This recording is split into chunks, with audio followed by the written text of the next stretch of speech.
close till I get up. Time is barely on our side.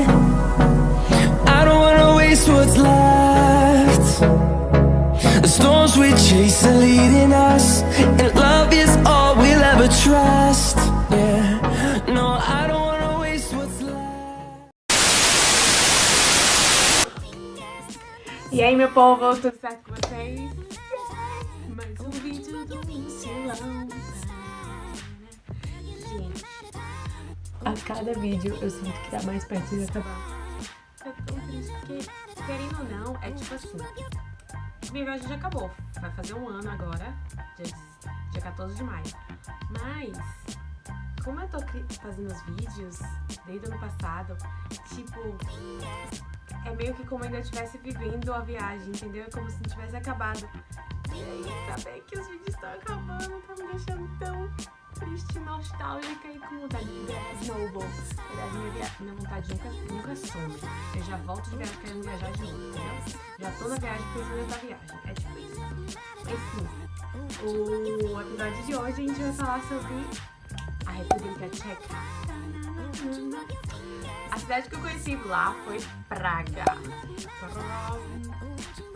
Mas antes disso, antes de falar sobre Praga, a gente fez uma passagem. A gente não estava na Polônia, então. Indo na direção da República Tcheca, a gente parou em uma cidade onde, uma área da Polônia onde ficava o campo de concentração de Auschwitz. Essa foi eu posso dizer que foi o segundo momento mais triste da viagem pra todo mundo. Tipo assim, sem dúvidas. Eu acho que eu falo segundo momento porque a Sérvia conseguiu ainda mexer mais com a gente.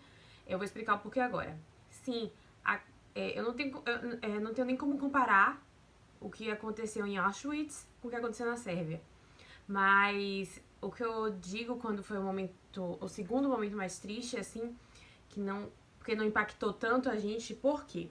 Porque quem contou a história da Sérvia, do que aconteceu lá pra gente, como eu falei pra vocês, foi uma pessoa que passou por aquilo, que sofreu as consequências da guerra. O guia que contou a gente sobre Auschwitz, que fez o passeio com a gente lá, ele era apenas um guia que tinha estudado sobre o assunto. Porque nesses passeios a gente sempre tinha que fazer com o guia do lugar, entendeu? Nosso guia mesmo da viagem, ele só acompanhava nessa hora, mas era um guia do lugar. Aí ainda tinha um fator que deixava menos ainda, tipo, que dava menos sentimento à situação, que era o quê? Porque os guias, todos eles eram da cidade, tipo, se eu não me engano, ele era alemão ou ele era polonês. Não lembro se ele era alemão ou ele era da Polônia mesmo. E aí tinha ele e a tradutora. Ou seja, a gente já tinha duas pessoas. A gente tinha que ouvir ele falando e aí depois a tradução por ela. Ou seja, quebrava aquela sensação, sabe? Que você esperava sentir. Talvez ele tivesse até passado por isso, mas a gente não tem como saber. Porque pelo fato de a gente não entender nada do que ele falava, não tinha como a gente captar se ele estava sentindo algo ou também o fato de que ele faz aquilo basicamente todos os dias, às vezes mais de uma vez no dia, entendeu? Não torna pra ele menos... Não sei, gente, eu não tô julgando ninguém, mas querendo ou não, a da Sérvia foi mais... Tipo assim, chocou mais a gente, mesmo a gente sabendo que não tem como se comparar. Mas assim,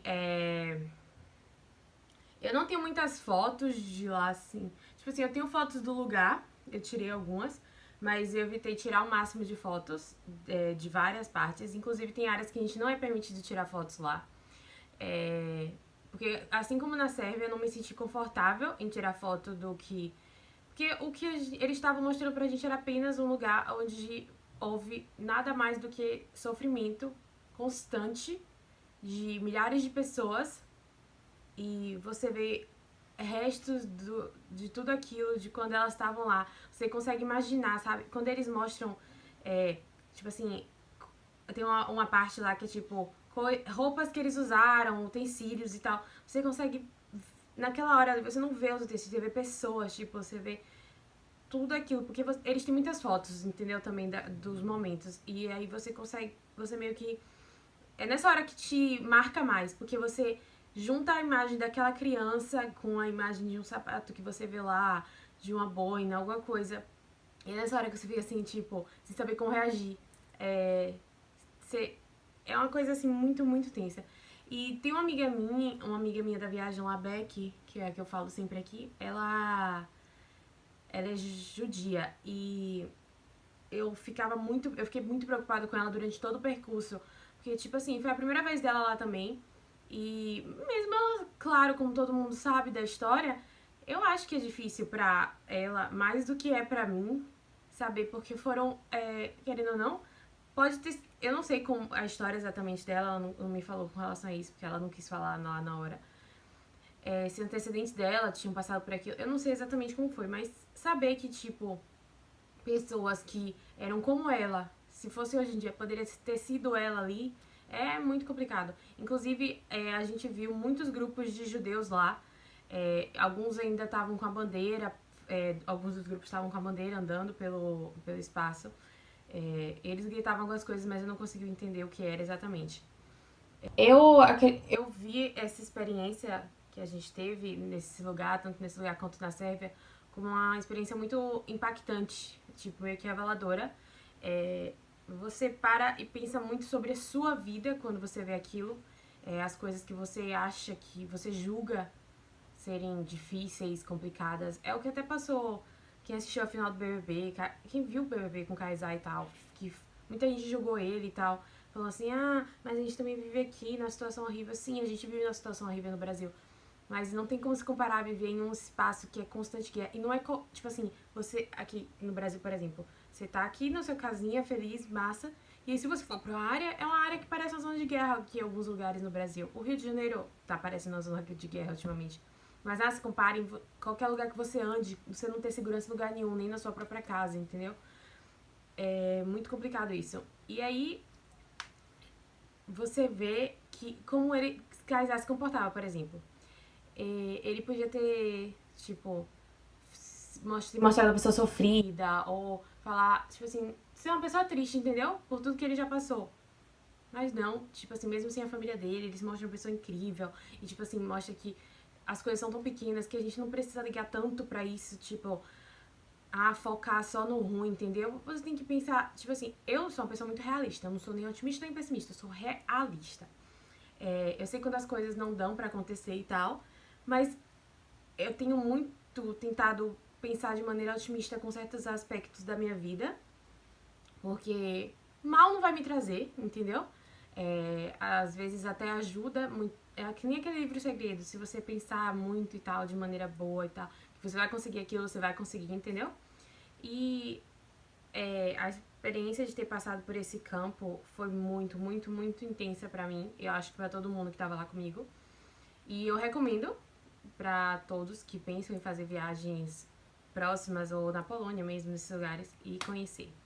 Mas sim, saindo desse momento triste, saímos de Auschwitz e fomos direto para Praga, na República Tcheca. Gente, eu tava tão animada pra chegar em Praga, porque durante a faculdade a gente estudou um prédio que tem lá, que eu sou apaixonada desde que eu vi na faculdade pela primeira vez. Que é um prédio, se chama o Prédio Dançante, The Dance Building. Eita, massa em inglês aí, viu? The Dance Building. Building é uma palavra muito estranha de se falar, mas é o Prédio Dançante. Ele foi homenageado... a homenagem foi de dois dançarinos, Ginja e Fred. Eu vou mostrar a imagem aqui do prédio, como ele é. Porque a aparência que ele tem é de que é um casal, tipo um homem e uma mulher dançando ao lado dele, que são os dançarinos Ginja e Fred. Aí eu tava super animada pra conhecer ele, eu tenho 1 milhão de fotos na frente desse prédio. Foi literalmente a primeira coisa que eu quis fazer quando chegamos lá. Mas sim, antes de eu ir visitar o prédio e tal, a gente fez aquele básico, né? Drive-in tour pela cidade, fez um walk tour. E a gente experimentou literalmente tudo que eles têm pra oferecer de melhor na cidade. E o que eles mais têm pra oferecer lá é cerveja, gente. Sério. A gente andou pela cidade inteira, foi bem incrível. É uma cidade muito, muito linda. Eu não tava esperando... Como eu digo, tem cidades que, como eu não tinha ideia quando eu ia viajar, se eu ia poder viajar algum dia, eu não tinha nenhuma expectativa sobre. Mas eu já tinha uma expectativa com relação a Praga pelo fato do prédio que eu queria conhecer. Mas eu não tinha pesquisado muito sobre a cidade. Mas aí, andando por lá pela cidade com o nosso guia, a gente... Porque eu acho que a gente teve eu acho que teve um jantar incluído, se eu não me engano, gente. Não tenho certeza. Mas sim. Durante esse walking tour, nosso guia foi mostrando umas áreas lá da cidade. E tem um bairro específico, eu não lembro qual agora.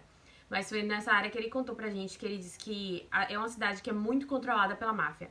Na hora, você, sensata, né, devia pensar assim, pô, tem isso, não sei o que. Eu não, só fiquei assim, meu Deus, eu preciso conhecer esses mafiosos. Porque na minha cabeça, gente, imagina aquelas cenas bem de filme de máfia, sabe? Só que eu sempre quis conhecer a máfia italiana. Pra mim é, tipo... E tal. Eu acho que eu falei isso no vídeo da Itália, quando eu tava falando com vocês que eu sou louca pra conhecer alguém da máfia italiana. Mas aí, gente, a máfia da Praga, eu nem sabia que existia isso, gente. Achei incrível. Na hora eu fiquei tão animada que eu falei assim, meu Deus, cadê? Tanto que nosso guia falou assim, que aquela área que ele tava contando a história não era uma área boa pra gente andar muito, tipo, ir nos bares, nos restaurantes que tinham por lá, porque era uma área muito controlada pela máfia e podia dar alguma merda se a gente fizesse alguma coisa que não fosse agradar alguém de lá, entendeu? E sempre alguém tem como fazer isso, né? Quando a bebida entra, a merda sai. Mas sim, aí a gente andou pelo resto da cidade, a gente passou por um bairro que é todo judeu. E esse bairro, eu não lembro o que tava tendo nesse dia, mas tipo, a cidade inteira tava funcionando e esse bairro tava tipo apagado, sem nada. A gente até ficou falando baixinho quando passou por ele e tal. E era cedo isso, tipo, tava tendo alguma coisa, eu acho que era alguma coisa da religião deles. Eu não sei se era coisa de jejum, alguma coisa assim, que eles iam dormir cedo e tal, não sei o que. E essa área era tipo como se... Era dentro da... Tipo assim, era um bairro na cidade, mas parecia que era outra cidade, porque era completamente quieto, silencioso, tipo, enquanto tava a cidade lá acontecendo. Uau, uau, uau. Muito, muito bizarro essa cena, mas aí o nosso guia falou um pouco mais sobre os judeus de lá, como eles são, não sei o que, pá, que eles têm também... grande parte da cidade é monopolizada por eles também. Deixa eu ver o que mais. Ah, gente, a gente experimentou uma cerveja massa. A gente tirou várias fotos lá na parede de John Lennon. Foi muito legal. Tem até uns pedalinhos lá bem bizarros, gente. Teve uma hora que eu achei que era uma escultura no meio do riozinho lá, né? Eu achei que tinha escultura, mas não. Eu achei muito estranho porque era uma escultura de um polvo. Depois que eu vi que era um pedalinho de polvo, também continua sendo estranho. Mas super divertido. E acho que foi na Praga o lugar que eu andei mais com um grupão, porque todos os outros andavam com 2, 3 pessoas. E nesse a gente andou de grupo, tipo, umas 10 pessoas, todo mundo junto. A gente não ficou muito tempo lá, então a gente tentou fazer o máximo de coisas possíveis. A gente tinha um mapinha, sempre nos hostels a gente arranjava. E a gente foi passando pelos lugares. Mas minha, tipo assim, principal era o prédio mesmo. E foi o primeiro que a gente foi porque ficava perto do nosso hostel. Falar nisso, o hostel que a gente o hostel que a gente ficou foi o Plus Prague Hostel.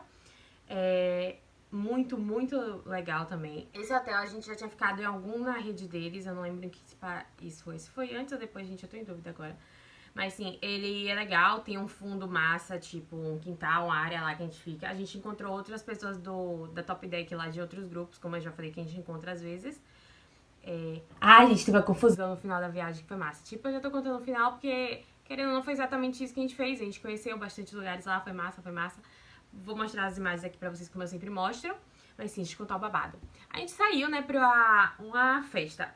Deixa eu contar dessa festa. Era um prédio de vários andares, tipo assim... Eu não sei se é uma coisa da Europa, mas tipo... Os boates que a gente ia sempre tinha vários andares. Esse era um prédio de 5 andares. Aí cada andar que você ia tinha uma festa diferente acontecendo, tipo, mas era a mesma boate. Tipo, no subterrâneo, também tinha um subterrâneo. No subterrâneo era tipo um ice bar, sabe? Aí no meio tinha um, e cada um era um tema de música, tipo, tinha rap, tinha as antigas, música latina, não sei o que lá, não sei o que lá. Cada um era coisa. Gente, que louca, psicopata. E o máximo era porque a gente tinha que descer de escada. Tinha gente que tava morta pela escada, tipo assim, desmaiada real. Tomei uma queda porque tinha uma parte que era a parte mais lotada, só que era a parte mais quente, só que eram com as músicas mais legais. A gente fez um dirty dance no meio da pista de dança, com uma amiga minha, os meninos pegaram ela no meio do ar. Foi muito legal, muito legal. O último andar era o mais legal, que era o mais VIPzinho assim, tá? Tipo, tinha ar-condicionado, tá, não sei o quê. Eu fui pra uma área lá, porque tipo assim, o palco era no meio, sabe? Só que aí tinha uma área mais alta que você ficava, e aí tipo, tinha um guarda-corpo. Só que tinha um guarda-corpo, um canteirozinho, não sei o que era aquilo exatamente. E a área que a gente ficava, tipo, até o guarda-corpo era meio distante. Então pra você chegar no guarda-corpo, você tinha que fazer passar por baixo do negócio e ficar, tipo, era muito bizarro. Só que não era pra ninguém ficar ali, só que a gente ficou, porque a gente viu uma pessoa ficando do outro lado e a gente foi. Foi eu, Beck e mais alguém. E eu acho que... eu acho que Bianca também foi. A gente ficou lá dançando, tipo, remexendo a bunda, não sei o que lá, e a gente passou um telão e foi uma loucura, uma loucura, uma loucura. E aí acabou que quando a gente voltou atrás de quê? McDonald's, claro. A gente achou logo um McDonald's, tinha um perto. Aí a gente comeu lá, pá, não sei o que, e voltou pro hostel. Aí, né, a gente acha que tá tudo ok, tudo certo, tudo legal, não sei o que. Não. Quando a gente acorda de manhã, a gente descobriu que um dos meninos, quem? Os sul-africanos, claro. Um deles tinha levado uma prostituta pro hostel. Sim, galerinha. E aí deu merda, claro. Porque, tipo assim, ó, todo mundo que tava nos hostels, normalmente alguns hostels, ou davam pulseiras pra gente usar, ou a gente tinha nossos cartões. Nesse a gente tinha as pulseiras. A merda vai dar aí. E a outra Plus Prague que a gente ficou foi... Outra da Rede Plus foi lá na Itália, lembrei agora. Que também tinha pulseira lá. Aí andava pulseira. Ele resolveu levar uma prostituta pra lá. Só que aí o quarto deles era o quarto com os meninos que ele dividia. Aí ele resolveu que ele queria pegar um no recepção. Só que na hora da entrada tem uns guardinhas que ficam lá na frente, por ser de madrugada e tal. A gente tinha, né, no hostel. E na hora que ele teve entrar, os guardas perceberam que era uma prostituta. Não sei como era, mas algumas amigas minhas viram a cena dele chegando lá. E aí, disseram que ele tentou trazer ela fingindo que ela era do nosso grupo. Só que aí o guarda percebeu que, primeiro, a menina não tava nem falando a língua da gente. Tipo, ninguém nem sabe de onde é que ela era. Não era da Praga também, porque o guardinha era da Praga e ninguém entendia nada. E aí ele tentou entrar com ela e o guardinha percebeu e, tipo assim, já tava pra dar merda, sei que lá, e do nada, as meninas que estavam vendo foram chamar nosso guia. E aí foi uma confusão. Eu sei que deu merda pra ele, né? Ele teve que pagar uma multa lá no hostel. A menina nem botou pra dentro, mas pagou multa. Só sei que deu confusão. Esses meninos dessa... Gente, eu não sei o que acontece na África do Sul, mas esse povo era muito doido, véi. Muito doido. Mas sim, foi isso, galera. Eu acho que eu devo ter esquecido alguma coisa, eu sempre esqueço. Mas vida que segue. Só vocês comentarem aqui se vocês estão com dúvidas de alguma coisa que eu respondo. E é isso. Não esquece de deixar o seu like. É muito importante pra divulgação do canal. Eu vou fazer uma musiquinha com isso já, velho, porque já tá batido, né? Então, não esquece de deixar o seu like. Se inscreve no canal e ativa o sininho de notificações pra não perder nada. Comenta aí. E compartilha com todo mundo, gente. Me compartilha com o mundo, os viajantes que vocês conhecem. E é isso, galera. Beijos. Fui.